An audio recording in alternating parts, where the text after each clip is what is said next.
ఈరోజు తెలంగాణ శాసనసభ అంతా కూడా ఏకపక్షంగా ఒకే సైడు నడపడం పట్ల మా తీవ్రమైన నిరసన తెలియజేస్తూ ఈరోజు సభ నుంచి వాకౌట్ చేసి మేము బయటకు రావడం జరిగింది. ముఖ్యంగా ఈ శాసనసభ నడుస్తున్న తీరు పూర్తిగా ప్రజాస్వామ్య విలువలకు తిలోదకమిస్తూ శాసనసభ నియమ నిబంధనలను ఉల్లంఘిస్తూ ఈ సభ నడుపుతా ఉన్నారు. మొన్న బీఏసీ మీటింగ్ కు గంటన్నర సేపు ఆలస్యంగా వచ్చారు. మేమంతా పోయి కూర్చుంటే గంటన్నర దాకా బీఏసీ మీటింగ్ కు ప్రభుత్వం రాలే. బీఏసీ మీటింగ్ లో తీసుకున్న నిర్ణయాలు వేరు, ఈ రోజు శాసనసభలో బీఏసీ నిర్ణయాలని చెప్పి పెట్టింది పూర్తిగా వేరుగా పెట్టారు. బీఏసీలో 7 రోజులు అసెంబ్లీ నడుపుతామని, తర్వాత మళ్లీ బీఏసీ పెట్టి ఎన్ని రోజులు జరపాలో నిర్ణయిస్తామని బీఏసీలో నిర్ణయం జరిగింది. కానీ ఇలా బీఏసీ ఎజెండా ఏం చెప్పారు, సభలో ఏం పెట్టారు, ఎన్ని రోజులు జరపాలన్నది స్పీకర్ గారి నిర్ణయానికి వదిలేసినాము అని. అంటే బీఏసీలో తీసుకున్న నిర్ణయాలను కూడా తప్పుదో పట్టిస్తూ సభను తప్పుదో పట్టించారు. ఇక సభ నడిపే తీరైతే పూర్తి అధ్వాన్నంగా ఉంది. ప్రధాన ప్రతిపక్షానికి మాట్లాడే అవకాశమే ఇవ్వడం లేదు. మూసీ మీద చర్చ జరిగినప్పుడు మేము కొన్ని ప్రశ్నలు సంధించాం. ఏ ఒక్క ప్రశ్నకు ప్రభుత్వం సమాధానం ఇవ్వలేదు. ముఖ్యమంత్రి గారు వచ్చి అడ్డగోలుగా గంటన్నర సేపు ప్రశ్నోత్తరాల సమయంలో మాట్లాడారు. మీరు మూసీ మీద అంత చర్చించాలనుకుంటే షార్ట్ డిస్కషన్ పెట్టండి, ఇంకో రోజు డిస్కషన్ పెట్టండి, ఎంతసేపు అయినా మాట్లాడదాం. కానీ ఇలా 10 క్వశ్చన్లు ఉన్నాయి, క్వశ్చన్ అవర్ ఉంది, ఇది సభ్యుల హక్కు, ఇది ఎక్కడిది అంటే ఆయన నోటికి హద్దే లేదు. ముఖ్యమంత్రి గారు అసెంబ్లీని బూతులమయం చేశాడు. ఆయన ఎన్ని బూతులు మాట్లాడినా, ఎంత అడ్డగోలుగా మాట్లాడినా స్పీకర్ గారు ఆయనను ఆపే ప్రయత్నం చేయరు. ఇలా మేము ముఖ్యమంత్రి గారు మాట్లాడిన వ్యాఖ్యల మీద మేము ప్రొటెస్ట్ చేస్తాము, మా యొక్క సూచనలు ఇస్తాము అంటే అసలు మాకు మైకే ఇవ్వడు. మాకు మైక్ ఇవ్వకుండా ఇంకొక విపక్షానికి మైక్ ఇచ్చారు, సంతోషం. మరి ప్రధాన ప్రతిపక్షానికి మైక్ ఇయ్యారా? అంటే మీరు సభ ఏంది, బీఆర్ఎస్ పార్టీకి మైక్ ఇయ్యము, బీఆర్ఎస్ పార్టీ మాట్లాడొద్దు అనే పద్ధతి ఉంటే మరి మేము సభకు ఎందుకు రావాలి? పైగా మేము పోరాడి మైక్ తీసుకుంటే మీరు ముఖ్యమంత్రిని విమర్శించొద్దు అంటాడు. ఇది ఎక్కడి పద్ధతి? అంటే ఇలా రాహుల్ గాంధీ గారు పార్లమెంట్ లో ప్రధానమంత్రిని విమర్శిస్తలేరా? రాహుల్ గాంధీ గారు ప్రధానమంత్రి మీద మాట్లాడతలేరా? మరి మేము ముఖ్యమంత్రి మీద మాట్లాడకపోతే సభకు రావడం ఎందుకు? మేము ఏదైనా ప్రజా సమస్యలు, ప్రజల గురించి ప్రభుత్వాన్ని ప్రశ్నించడమే ప్రధాన ప్రతిపక్షం బాధ్యత. అసలు ముఖ్యమంత్రి గారు ఏం మాట్లాడింది? అలా మూసీ నది కంపు కంటే ముఖ్యమంత్రి గారి మాటల కంపు ఎక్కువైపోయింది.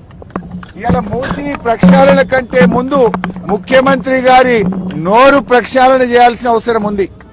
శాసనసభను ఆయన ఒక గాంధీ భవన్ గా, ఒక సిఎల్పి మీటింగ్ లాగా మార్చారు. శాసనసభలో ప్రతిపక్షాలు అడిగిన ప్రశ్నలకు ప్రభుత్వం సమాధానం చెప్తుందా? విపక్షాల మీద అదే సొల్లువాగుడు, బయట మాట్లాడిందే, గాంధీ భవన్ లో మాట్లాడిందో, సిఎల్పి మీటింగ్ లో మాట్లాడిందే, పబ్లిక్ మీటింగ్ లో మాట్లాడిన సొల్లువాగుడే అసెంబ్లీలో వాగుతారా? దీనికోసమైనా అసెంబ్లీ సమావేశాలు పెట్టింది. నేను సూటిగా అడిగిన, మూసీకి తెచ్చే నీళ్లు కాళేశ్వరంలోని మల్లన్న సాగర్ ప్రాజెక్టు నుంచే తెస్తున్నారా అని అడిగాను, సమాధానం లేదు.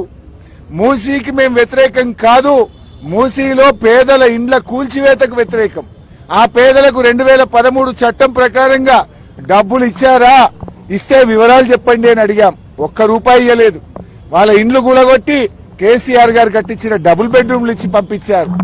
మేమేమో బాధ్యతాయుతంగా పేదల పక్షాన, ప్రజల పక్షాన మేము మాట్లాడాం. మేం మాట్లాడితే అడ్డగోలుగా ముఖ్యమంత్రి గారు మాట్లాడినరు. మూసీ ప్రక్షాళనకు నడుం బిగించిందే బీఆర్ఎస్. 32 ఎస్టీపీలు కట్టింది బీఆర్ఎస్. మరో 39 ఎస్టీపీలు కట్టడానికి అమృత్ ప్రాజెక్టులో ప్రతిపాదనలు పంపిందే బీఆర్ఎస్. వాటి గురించి మేము మాట్లాడినాం.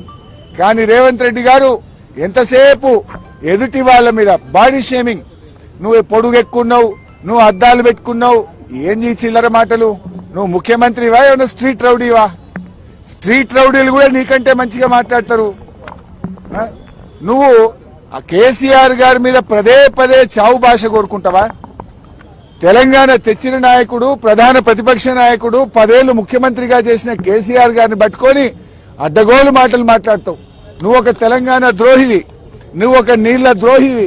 నువ్వు కేసీఆర్ గారి పట్ల అటువంటి భాష మాట్లాడడం చాలా తీవ్రంగా మేము ఖండిస్తా ఉన్నాం.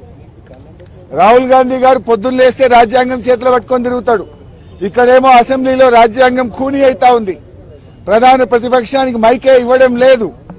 అందువల్ల మేమందరం కూడా ఇక ఈ శాసనసభలో కూర్చున్నా వేస్తూ మైక్ ఇవ్వకుండా ముఖ్యమంత్రిని తిట్టొద్దంటాడు. స్పీకర్ గారు ఆన్ రికార్డ్ అక్కడ కూర్చొని మీరు ముఖ్యమంత్రి గారి మీద విమర్శ చేయొద్దు అంటాడు. అనొచ్చా అట్లా స్పీకర్?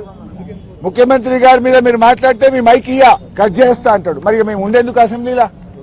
స్పీకర్ గారి పక్షపాత వైఖరికి నిరసనగా ఈ శాసనసభ ఈ సెషన్ ను బీఆర్ఎస్ పార్టీ బహిష్కరించాలని నిర్ణయం తీసుకున్నది. స్పీకర్ గారు, మీరు సభలో అందరికీ సమాన హక్కులు కల్పించే బాధ్యత మీకు ఉంటది. మీరు మా దిక్కు చూడరు, మాకు మైక్ ఇయ్యరు. మేము ఒక అక్షరం మాట్లాడగానే మైక్ కట్ చేస్తారు. అంటే ముఖ్యమంత్రి గారు గంటన్నర మాట్లాడితే ఏముండదా? సభలో అందరికీ సమాన హక్కులు ఉంటాయి.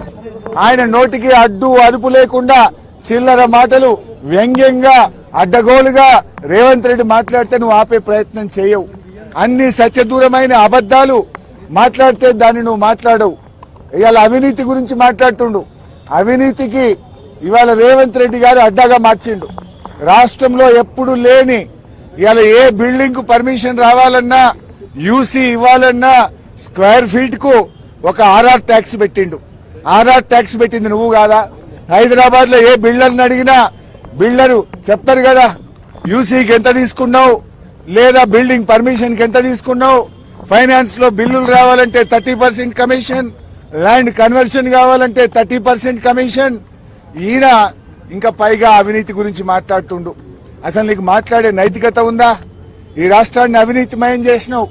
ఫైల్ కదలాలంటే ఒక రేట్, పని కావాలంటే ఒక రేట్, అన్నిటికీ అఫీషియల్ గా కరప్షన్ కు కూడా ధరలు నిర్ణయించిన నువ్వు మా గురించి మాట్లాడతావా?